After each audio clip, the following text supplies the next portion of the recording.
ça tombe sur le bleu.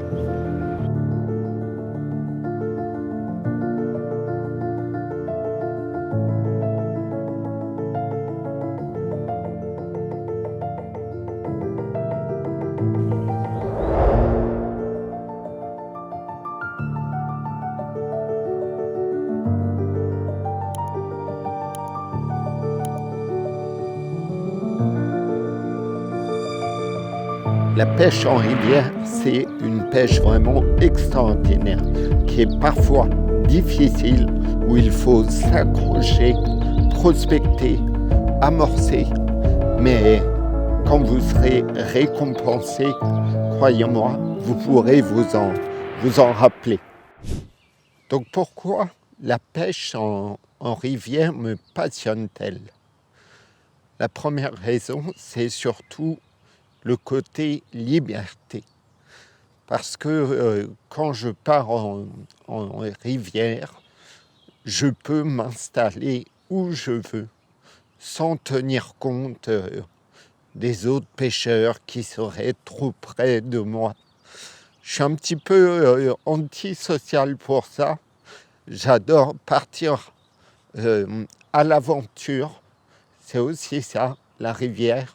Je charge le bateau, le matos, et c'est parti pour naviguer parfois quelques heures à la recherche d'un spot qui pourrait m'intéresser. Et la rivière, c'est aussi le côté mystérieux, parce que on ne sait jamais sur quoi on peut tomber.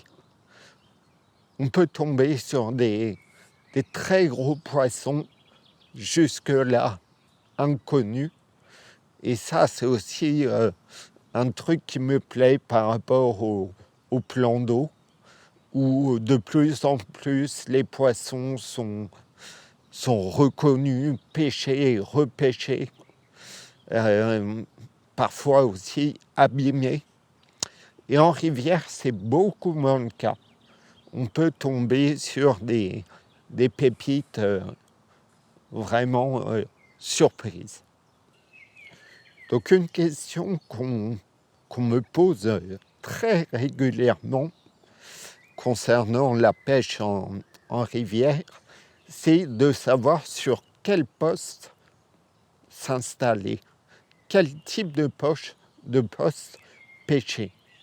Donc bien souvent, je réponds à ces personnes que de prime abord, il faut se fier à tout ce qui est visuel à l'extérieur.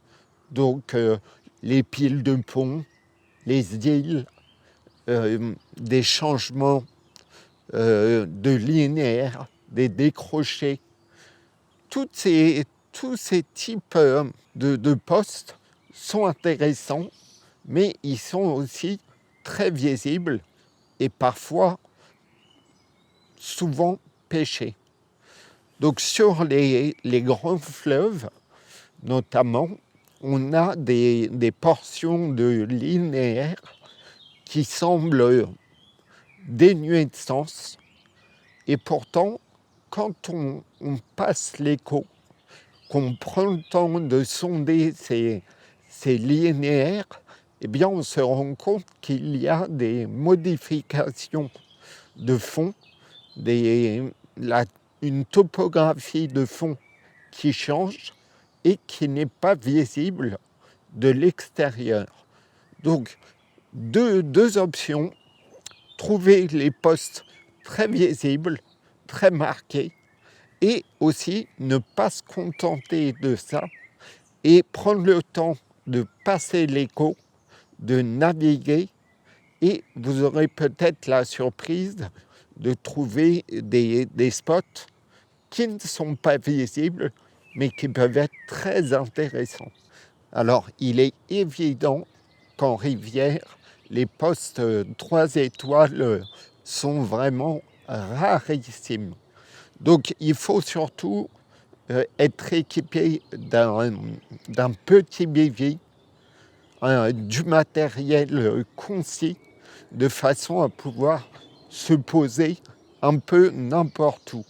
Lorsqu'on repère un poste intéressant, il faut être capable de se positionner sur la berge. Alors j'ai souvent un petit sécateur, même parfois une petite scie, qui me permet de me créer un petit trou pour me poser et mettre mes cannes en place. Si vous vous contentez de pêcher sur les postes très plats, tout confort, vous allez passer à côté de certains poissons. Sur les grandes rivières et les grands fleuves, c'est primordial de tenir compte de la navigation. On a le passage de grosses péniches, parfois très lourdement chargées, qui créent des tirants d'eau et des vagues dignes de raz-de-marée en mer. Donc, ce qui est important, c'est d'abord d'ancrer le bateau correctement, sous peine de voir partir son bateau au milieu du fleuve. Et deuxième chose, ne pas s'installer trop près de l'eau, surtout sur des pentes douces, parce que vous aurez certainement la surprise de voir monter l'eau, parfois jusque dans votre bivier. Autre chose par rapport à ça, il faut aussi mettre les cannes le plus haut possible pour soustraire la barrière des courants et des vagues créées par les bateaux. Et il faut aussi tenir compte du passage des bateaux pour positionner ces cannes. C'est-à-dire que si vous avez les péniches qui passent devant vous à 10 mètres du bord, vous allez compromettre fortement votre pêche et votre amorçage. Donc c'est aussi important de prendre ça en compte avant de s'installer.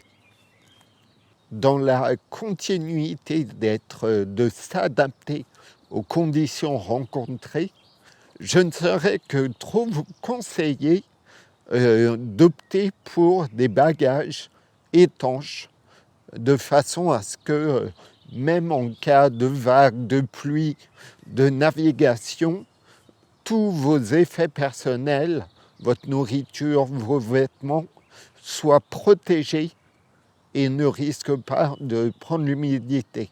Ça, c'est aussi très, très important. Alors, il faut aussi tenir compte des débits. En rivière, c'est vraiment le fer de lance de la pêche. Il faut savoir quel est le niveau. Est-ce qu'il y a une crue qui démarre, une montée d'eau, ou au contraire, si le débit est très très bas. Tout ça, c'est facile aujourd'hui de savoir ce qu'il en est. Donc, par exemple, pour la Seine, vous avez le site de la SIAP, S-I-A-P-P,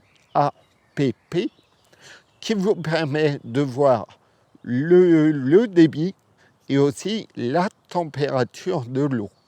Ça, c'est très important, aussi notamment à l'approche de la Fraye, par exemple, quand l'eau approche des 17-18 degrés sur le site, vous pouvez être sûr que la Fraye ne va pas tarder ou a déjà commencé. Pour d'autres rivières plus petites, vous avez le site Vigie Cru qui vous permet de localiser un tronçon de rivière, d'avoir le débit ou la hauteur d'eau. Donc, encore une fois, c'est très important, si vous partez en session à l'autre bout de la France sur une rivière, c'est important de savoir ce qu'il en est. Donc, concernant le débit, en règle générale, ce qui est le plus favorable pour moi, c'est une stabilité du niveau. Par contre, en cas de pluie, de forte pluie, ça va provoquer forcément une montée des eaux, et c'est cette première montée des eaux qui est souvent très favorable et qui met les poissons en activité. Par contre, à l'inverse, une fois que la rivière est montée fortement, qu'elle est de couleur marronnée, la pêche, selon moi, devient encore plus difficile. Souvent, les poissons ont peut-être fait le plein à la première montée des eaux, et ensuite, ils semblent peut-être rester dans leur coin ou moins s'alimenter. Et en tout cas, la pêche est aussi plus difficile parce que le courant, les débris font que c'est compliqué de mettre ces lignes en place et pouvoir pêcher correctement.